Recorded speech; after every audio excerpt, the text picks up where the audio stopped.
segunda a sexta-feira pela internet no endereço www.oe10.com.br e também pelo Facebook aí na timeline aí pelo @Jornal Estado MS. Vamos ver agora os destaques dessa nossa edição de hoje, um dia importante para o país quando acontece julgamento do habeas corpus de Lula. Veja os destaques aí. Ministério Público investiga a entrada irregular de produtos no Instituto Penal de Campo Grande. STF retoma nesta quarta-feira julgamento do habeas corpus do ex-presidente Lula. Veja o que pode acontecer com ele. Quadrilha que roubava e vendia celulares na região sul da capital é presa pela polícia. Técnicos administrativos da UEMS entram em greve por melhorias nos salários e no trabalho da categoria. Essas e outras notícias você confere agora, já aí na sua timeline, ao vivo, direto aqui do Jornal da Tarde, direto do jornal O Estado MS.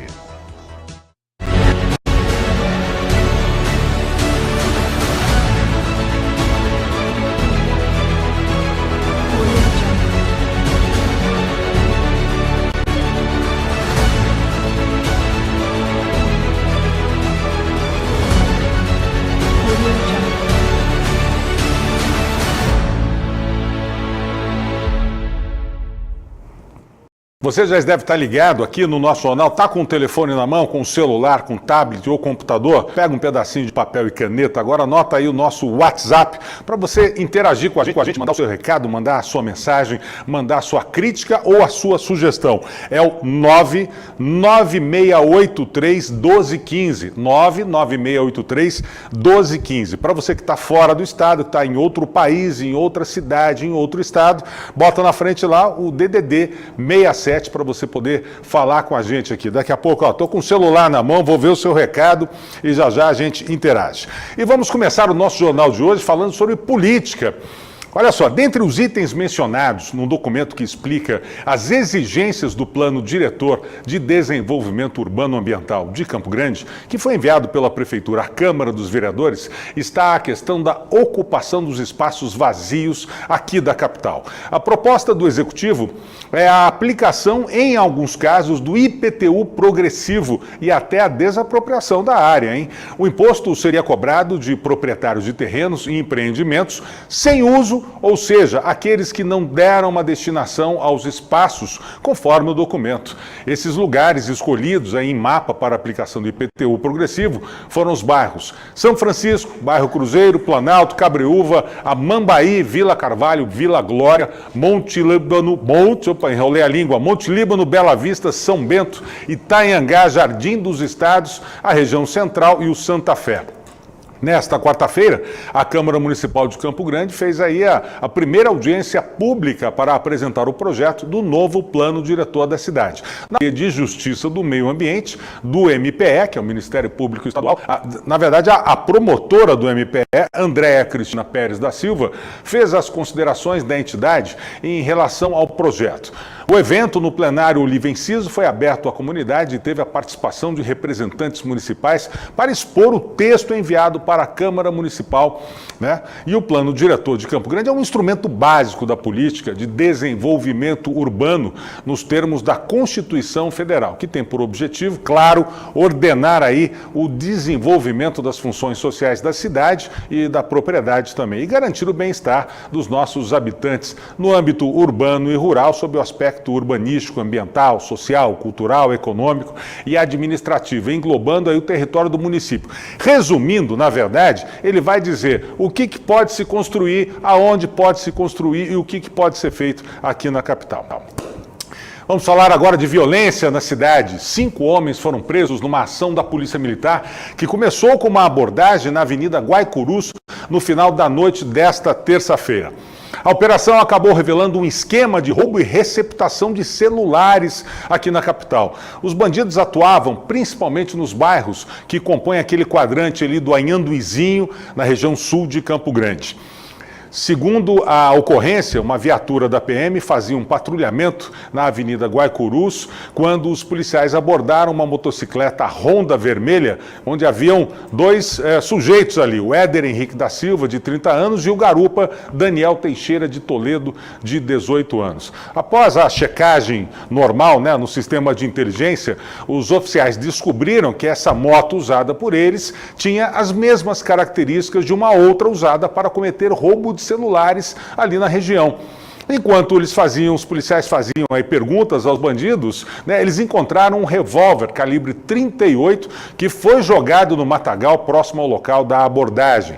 Questionado aí sobre a arma, o Daniel acabou confessando ser dele e que a usava para cometer os assaltos com o comparsa Fábio Augusto de Andrade Monteiro, também de 23 anos. Ele disse ainda que os celulares roubados estariam na casa de Marcos Henrique da Silva, de 26 anos, que localizada no Jardim Centro-Oeste. Na casa dos suspeitos foram localizados 7 aparelhos e 3 carcaças de celulares. Todos os aparelhos foram apreendidos e estão em posse da polícia. Segundo o delegado plantonista da DEPAC, que é a Delegacia de Pronto Atendimento Comunitário, Piratininga, o Cleverson dos Santos, quem tiver sofrido um assalto ali naquela região do Guaicurus recentemente, pode procurar a Polícia Civil lá para ver se o seu aparelho não está no meio desses que foram recuperados aí, ok?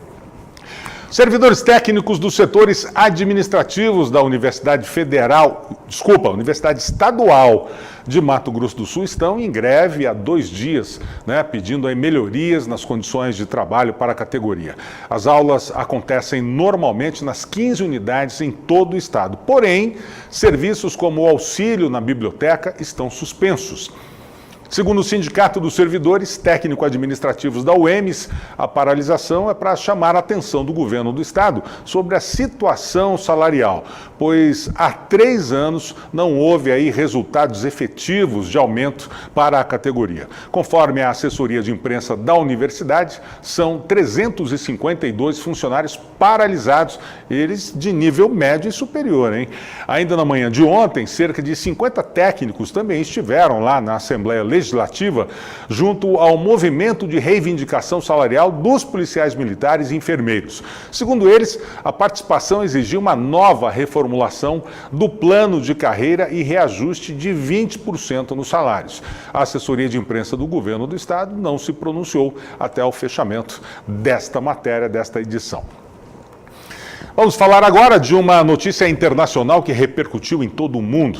3 pessoas ficaram feridas e uma morreu num tiroteio na tarde de ontem na sede do YouTube, olha só, em San Bruno, que fica no sul de São Francisco, no Vale do Silício, lá nos Estados Unidos. De acordo com a polícia, a mulher responsável pelo tiroteio acabou tirando a própria vida depois dos disparos. Ela seria uma usuária do YouTube que recentemente se queixou da política de remuneração da plataforma de vídeos. A polícia investiga agora as reais motivações desse crime. A identidade da mulher foi confirmada na noite de ontem como sendo Nassim Agdan. Ela é uma usuária do YouTube que reclamava em seu site que a plataforma estaria censurando seus vídeos na língua persa e estaria fazendo com que ela perdesse dinheiro.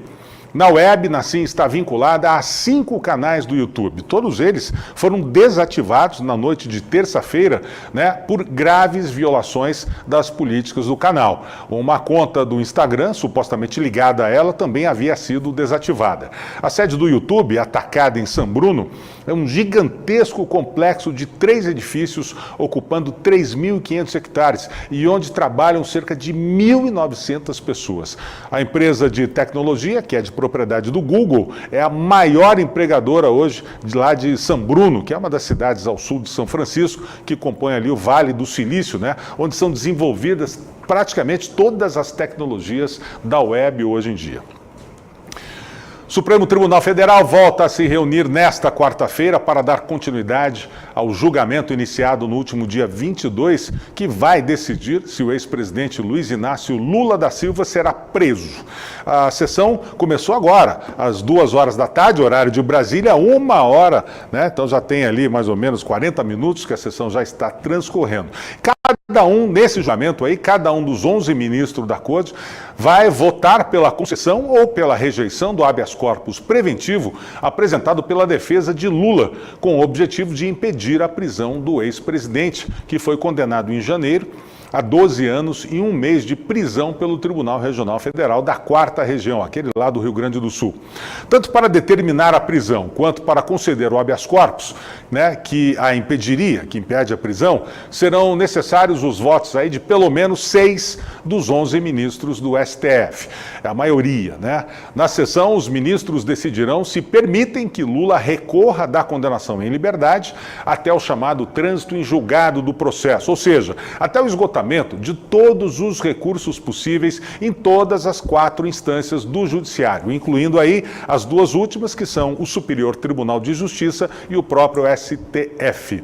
Vamos aguardar o julgamento, Amanhã nós teremos, hoje ainda deve sair o resultado, se esse julgamento se prolongar até o final da tarde. Você pode acompanhar no nosso portal, no oe10.com.br, que você vai ver o resultado desse julgamento postado bonitinho e também na nossa página no Facebook. O nosso repórter Marcos Tenório esteve nas ruas para perguntar qual é a opinião da população em relação a esse julgamento do ex-presidente Lula e qual a opinião das pessoas, se elas são contra ou a favor da prisão do ex-presidente. Vamos conferir aí. Eu sou Marcos Tenório, repórter de rua da TV O Estado. Estou aqui na Praça Ari Coelho, no centro de Campo Grande, onde vim saber a opinião das pessoas a respeito do julgamento do ex-presidente Lula que acontece hoje. E aí, ele deve ou não ser preso? O fato dele ter enganado, mentido, roubado, porque é impossível ele não saber do tanto de corrupção que estava acontecendo durante o governo dele, durante o governo da presidente Dilma. Enfim, é impossível ele não saber, pois ele, querendo ou não, há alguns relatos de que ele foi o mentor de todo o esquema de corrupção e tudo mais. Então, assim, é difícil, com todos os indícios apontando para ele. E aí mesmo assim as pessoas falando que não há provas, que não tem provas, mas tudo aponta para ele. As provas estão lá.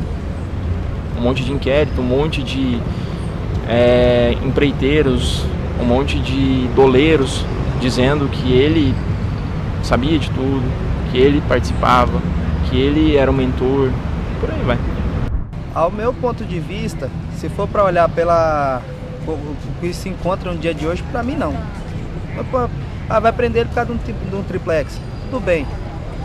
Mas me fala, é igual Jesus fala, aquele que nunca pecou quer tirar a primeira pedra. Estão usando ele como um bode expiatório, usar ele como um exemplo. Vamos pegar ele, que é ex-presidente, que é mais fácil. Está chegando a eleição, prende ele agora, ele não pode se candidatar e libera ele depois. Acho que isso é um golpe. E você acha que a prisão dele seria um retrocesso para o Brasil? É igual, eu tenho um pensamento assim. Antes do Lula se candidatar, o pobre não tinha nada. Ele entrou, ele começou com Bolsa Família, pobre começou a ir para uma faculdade, negro começou a ter valor em faculdade, pessoas começaram a comprar carro. É igual eu falei ainda há pouco, é melhor um demônio conhecido do que um desconhecido. Ele pode ter roubado, mas ajudou muita gente. E daí tem muita gente que rouba e não ajuda. Se for para falar dos políticos a serem presos ou que já exerceram, todos deveriam ser. Porque, querendo ou não, todo político rouba, é corrupto, de uma forma ou de outra. E se for pensar desse jeito, vai prender todos. E o Lula, por mais que ele tenha sido corrupto, ele tirou milhões de pessoas da pobreza, fez bem, querendo ou não, para a sociedade, para crianças, para toda a sociedade, enquanto ele estava exercendo o mandato dele. Então, eu acho que ele não deveria ser preso. Bom, vocês estão vendo aí que a população está bem dividida, Na verdade, o que precisa acontecer é justiça, que a Constituição seja cumprida em toda a sua integralidade, A 50ª Promotoria de Justiça da Comarca de Campo Grande tornou pública na manhã desta terça-feira a instauração de um inquérito civil que vai apurar eventuais irregularidades ocorridas no Instituto Penal de Campo Grande, em relação aí ao possível descumprimento do termo de adequação de conduta firmado entre o Ministério Público e a AGPEM, que é a Agência Estadual de Administração do Sistema Penitenciário. De acordo com o Ministério Público, a publicação trata de uma eventual irregularidade no IPCG em relação ao possível descumprimento do termo. No dia 3 de novembro de 2009, então já faz um tempinho, foi assinado um TAC entre o MP e a AGPEM sobre as cantinas nas unidades penais. E o inquérito civil que foi publicado hoje visa apurar se houve descumprimento por parte da unidade penal, referente ao ingresso de produtos que não constam na listagem permitida.